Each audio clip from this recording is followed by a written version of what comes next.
Halo pemirsa, langsung dari studio IDX Channel Jakarta, saya David San Oval kembali hadir dalam program Market Review, program yang mengupas isu-isu penggerak perekonomian Indonesia. Dan jangan lupa live streaming kami bisa Anda saksikan di idxchannel.com. Dan tak lupa kami terus mengingatkan untuk tetap menerapkan protokol kesehatan selama masa pandemi ini agar kita terbebas dari COVID-19. Dan pemirsa, kita ikuti Market Review selengkapnya.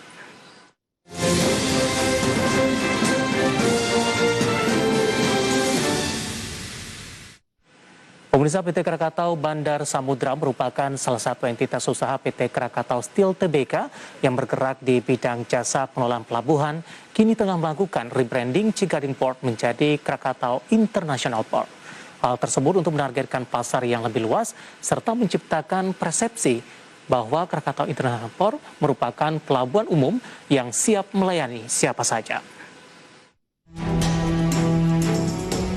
PT Krakatau Bandar Samudra merupakan salah satu entitas usaha PT Krakatau Steel Tbk yang bergerak di bidang jasa pengelolaan pelabuhan. Kini tengah melakukan rebranding Cigading Port menjadi Krakatau International Port. Hal tersebut untuk menargetkan pasar yang lebih luas, diferensiasi dengan kompetitor, serta menciptakan persepsi baru bahwa Krakatau International Port merupakan pelabuhan umum yang siap melayani siapa saja. Sebagai pelabuhan curah kering dan terdalam di Indonesia, Krakatau International Port siap menjadi pelabuhan hub internasional yang bisa memaksimalkan potensi rute-rute yang melalui wilayah Indonesia dengan menggunakan Smart Port System melalui aplikasi Kipos. Dengan penggunaan Smart Port, pelabuhan Krakatau International Port yang ditopang teknologi digital akan memberikan efisiensi tinggi, kompetitif, bernilai tambah bagi masyarakat sekitar, otomatisasi di segala bidang, dan pada akhirnya pelabuhan akan meningkatkan aspek ramah lingkungan, standar keselamatan dan keamanan yang akan semakin baik, serta produktivitas meningkat. Dari Jakarta, Tim Liputan IDX Channel.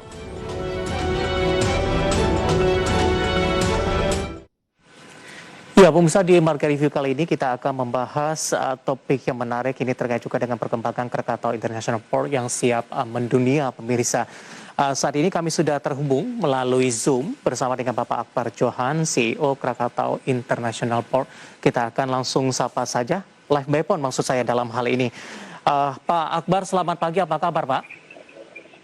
Selamat pagi Mas David, kabar sehat. Ya, terima kasih Pak Akbar sudah meluangkan waktu di IDX Channel. Pak Akbar, topik kita menarik Pak, Krakatau International Port siap mendunia. Tapi mungkin dari mengawali perbincangan kita Pak Akbar dari sisi fundamental terlebih dahulu. Mungkin banyak dari pemirsa IDX Channel yang belum mengetahui dari sisi posisi, letak geografis ataupun fundamental secara keseluruhan terkait dengan Krakatau International Port ini. Oke, terima kasih Mas David. Memang posisi atau lokasi daripada Krakatau International Port ini berada di ujung Jawa Barat, tepatnya di Provinsi Banten, di Cilegon. Ya, ini berada di Selat Sunda, di alur laut Kepulauan Indonesia 1. Karena ada Alki 1 dan ada Alki 2. Alki 2 itu sebagian ada di Malaka. Lokasi ini sangat strategis, Mas David, sehingga kenapa kami melakukan rebranding. Ya, sebelumnya bernama Cigading Port, karena lokasi ada di desa Cigading dan bagian daripada Cilegon. Kami mengganti atau mentransform menjadi Krakatau International Port. Tidak hanya kita merebranding namanya, tetapi kami juga melakukan repositioning. Karena perusahaan ini sejak 2016 sudah memiliki izin badan usaha pelabuhan yang artinya kami bisa melayani umum. Sebelum ini memang persepsi masyarakat, khususnya dunia logistik dan dunia port, pelabuhan KIP ini hanya dedicated melayani kargo atau barang-barang kebutuhan Krakatau Steel Group. Misalnya misalnya membawa barang-barang bahan baku untuk pabrik baja, karena di Cilegon ini sudah ditetapkan oleh Presiden sebagai klaster baja 10 juta ton. Juga mengirimkan hasil-hasil daripada produksi ke seluruh Indonesia maupun ke internasional atau ekspor melalui pelabuhan ini. Nah, dengan kami melakukan transformasi, kami melakukan rebranding, harapan kami tentunya ingin melebarkan sayap, melebarkan segmen market untuk melayani kargo-kargo umum dengan melakukan transformasi dari dalam maupun dari maksud saya dari domestik maupun internasional. Ini yang kita targetkan dalam jangka pendek, bagaimana dapat melakukan konektivitas ke seluruh pelabuhan yang ada di Republik ini. Baik. Sehingga terdapat suatu nilai tambah ya untuk bisa mewujudkan negara Indonesia sebagai poros maritim. Baik, Pak Akbar. Halo. Ya, tampaknya ada gangguan sinyal pemirsa dengan Bapak Akbar Johan, CEO Krakatau International Port. Tadi juga sudah kita membahas bagaimana dari sisi fundamental Krakatau Bandar Samudra, kemudian juga melakukan rebranding dengan Krakatau International Port. Kemudian ini tentunya kegiatan rebranding tidak mudah dilakukan, berbagai upaya sudah berjalan sampai sejauh ini. Nanti kita akan lanjutkan perbincangannya, upaya-upaya lain yang dilakukan oleh Krakatau Bandar Samudra untuk melakukan rebranding atau sudah melakukan rebranding menjadi Krakatau International Port. Kami akan segera kembali usai jeda berikut ini.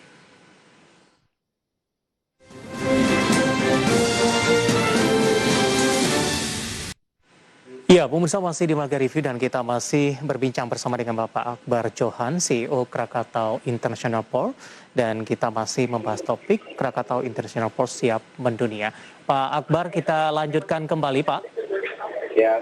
Ya, Pak Akbar tadi sudah dijelaskan Pak terkait juga dengan rebranding, kemudian juga secara fundamental lokasi strategis yang dimiliki oleh Krakatau Bandar Samudra yang melakukan rebranding menjadi Krakatau International Port. Nah, dalam melakukan rebranding ini tentu tidak mudah Pak Akbar. Ada beberapa aspek yang perlu disiapkan begitu supaya rebranding berjalan dengan lancar, kemudian penerimaan dari masyarakat, kemudian juga dari pelaku usaha cukup antusias. Nah, sampai sejauh ini, apa upaya yang dilakukan untuk memuluskan kegiatan rebranding ini, Pak? Terutama dari sisi infrastruktur mungkin, ataupun juga dari beberapa aspek lainnya, Pak Akbar. Ya, sepakat banget Mas David. Dengan kapasitas terpasang kami itu 25 juta ton per tahun, dengan 17 dermaga yang kedalamannya bervariasi, mulai dari minus 8 meter sampai minus 21 meter, ini menjadi fundament daripada pelayanan kami. Tetapi kita tidak berhenti di situ, kita akan melakukan revitalisasi dan modernisasi untuk infrastruktur dan juga suprastrukturnya. Tetapi tidak hanya seperti di sisi infrastruktur, melainkan kami juga melakukan transformasi human capital. Bagaimana SDM ini sebagai key driver terpenting bisa melakukan transformasi secara paralel. Yang ketiga adalah bagaimana kita melakukan digitalisasi dalam proses bisnis. Nah, 3 faktor utama ini adalah menjadi pendorong dalam waktu yang tidak terlalu lama. Namun, quick win yang kami lakukan yaitu melakukan penguatan di bisnis-bisnis inti, seperti melakukan bisnis penguatan di sektor ship management, di sektor port management, dan juga tentunya penguatan di jasa logistik terintegrasi. Ya, ditambah dengan sustainable port, yakni melakukan proses-proses green port sehingga memberikan nilai tambah dan juga terjadi efisiensi dalam pemanfaatan energi. Begitu Mas David. Baik, Pak Akbar, dari beberapa poin yang sudah dilakukan oleh Krakatau International Port, saya cukup tertarik Pak dengan digitalisasi karena memang ini sedang menjadi tren untuk posisi saat ini, apalagi di tengah pandemi. Adaptasi mau tidak mau, suka tidak suka harus dilakukan karena bagi mereka yang tidak menerapkan digitalisasi ini tampaknya cukup tertinggal Pak dibandingkan dengan kompetitor, dibandingkan dengan beberapa sektor lainnya.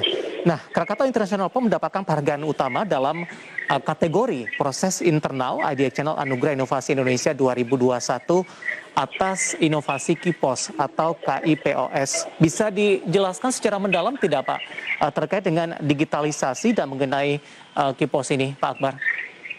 Ya, Mas David, bisnis port dan logistik yang paling utama adalah kepastian, artinya certainty. Baik itu kepastian layanan, kepastian biaya, kepastian pengeluaran barang, dan kepastian deregulasi lainnya. Di tengah pandemi COVID ini, tentunya tantangan terbesarnya adalah mobilitas daripada orang-orang sangat dibatasi. Alhamdulillah, KIP ini telah mendevelop platform digital sejak 2016 sehingga hambatan-hambatan mobilisasi daripada tenaga kerja ini sudah kita bisa atasi dengan melakukan proses-proses bisnis melalui digitalisasi. Ini yang menjadikan nilai tambah buat kami sehingga dampak ekonomi daripada COVID-19 di tahun 2020 ini hanya kami rasakan di 3 bulan pertama saja karena pemilik kargo melakukan penundaan mengirim kargonya. Tetapi setelah itu frekuensi kunjungan kapal sudah kembali normal. Bahkan di tahun 2020 kami bisa mencetak laba melebihi daripada target yaitu 118 sampai 120%, sehingga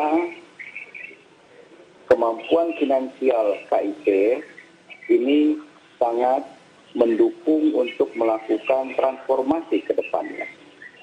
Begitu Mas David. Baik, evaluasinya seperti apa Pak Akbar dengan penerapan digitalisasi kemudian persiapan-persiapan yang dilakukan dari beberapa poin yang sudah disebutkan tadi dengan melakukan rebranding, apakah ini sudah tercapai tujuan secara keseluruhan atau mungkin ada beberapa aspek lain yang mungkin akan dikejar oleh KIP? Ya, kalau pelaksanaan atau implementasi daripada digitalisasi itu pastinya terus-menerus kami lakukan evaluasi. Ya, cara melakukan evaluasi tentunya yang paling tepat melakukan kuesioner kepada pelanggan-pelanggan kami, ya, di mana tingkat kepuasan pelanggannya, di mana kekurangan-kekurangan yang masih perlu kita tingkatkan, ini menjadi bahan evaluasi buat kita. Nah, kinerja-kinerja ini juga di suatu titik akan kita buat terintegrasi dengan sistem yang dilakukan oleh pemerintah. Ya, dalam hal ini ada INAPOR, ada Indonesian National Single Window, bahkan yang terakhir adalah National Logistic Ecosystem. Nah, di tempat kita akan segera kita lakukan dan membangun pelayanan terpadu satu atap. Ya, di situ ada bea cukai, ada imigrasi, ada karantina, dan juga ada Portmaster, dalam hal ini wakil daripada Kementerian Perhubungan, Direktorat Perhubungan Laut. Ini menjadikan ekosistem yang dapat memudahkan bagi semua pelanggan dan juga bagi semua stakeholder yang berada dalam satu atap, dan kita linkkan dengan platform-platform yang dimiliki oleh pemerintah dan juga akan interface dengan Krakatau International Port Solution atau platform digital kami. Baik, Pak Akbar, dengan penerapan ini kemudian juga rencana terintegrasi dari KIP, apakah ini juga akan meminimalisir nanti Pak permasalahan yang umum atau klasik yang terjadi di banyak pelabuhan yang ada di Indonesia, daftar tunggu, antrian, kemudian juga beberapa aspek lainnya? Ya, betul sekali Mas David, karena isu logistik nasional kita dengan biaya yang masih sangat tinggi, kurang lebih 24-26% dari PDB kita. Di tempat kami, karena kami fokus menangani kargo curah, sehingga dwelling time ataupun waiting time ini sangat minim terjadi.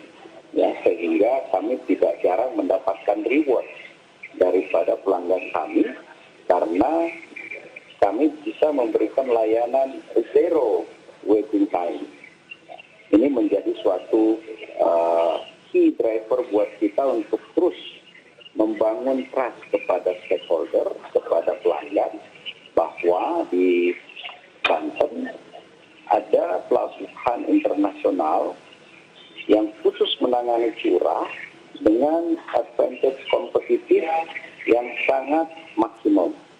Ini terus kami lakukan campaign kepada pemerintah, dan alhamdulillah beberapa waktu terakhir komoditi-komoditi pangan seperti tepung ini terus-menerus masuk ke tempat kita, yang sebelumnya produk-produk grain, food and feed seperti jagung, soyabin juga terus masuk ke pelabuhan kita, karena kita memiliki teknologi yang bisa menghandle 20.000 ton per hari untuk menyelesaikan kapal-kapal ekstra capsize dengan frekuensi yang sangat cepat. Ini menjadi nilai tambah layanan terintegrasi di tempat kita.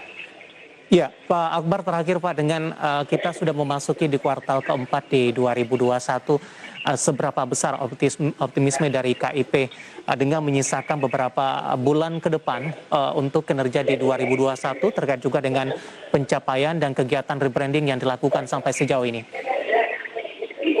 Kami sangat optimis mengingat terjadi transformasi internal kami, khususnya di human capital kami, di SDM kami, untuk bisa mencapai cita-cita menangani 5.000 kapal setahun. Dari existing sekarang baru 800 kapal setahun. Kenapa? Karena ada 53.000 kapal yang lalu lalang di Selat Sunda. Itu semuanya langsung ke Singapura, ya. Hanya kurang daripada 5% yang singgah di perairan Banten. Ini menjadi target kami untuk bisa menggrab 10%-nya saja dulu, sehingga kami bisa handle 5.000 kapal setahun. Kalau ditanya kinerja, kami sampai semester pertama 2021, kinerja kami juga tetap sudah melampaui daripada target perusahaan, ya, sehingga secara finansial sekali lagi dan juga infrastruktur lainnya ini sangat optimis untuk dapat mencapai target 5.000 kapal dalam 3 tahun ke depan, Mas David.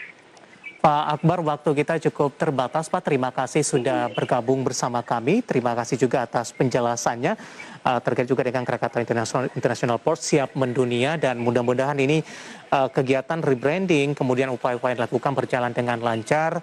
Paling tidak juga mengubah image dari logistik Indonesia menjadi lebih baik lagi, kemudian juga bisa menjadi tolak ukur dari nasional maupun internasional. Terima kasih Pak Akbar, sehat selalu Pak. Terima kasih Mas David. Baik. Salam sehat. Terima kasih, ada Bapak Akbar Johan, CEO Krakatau International Port. Dan pemirsa tetap di tempat Anda, karena setelah ini Marga TV akan segera kembali dengan topik yang berbeda.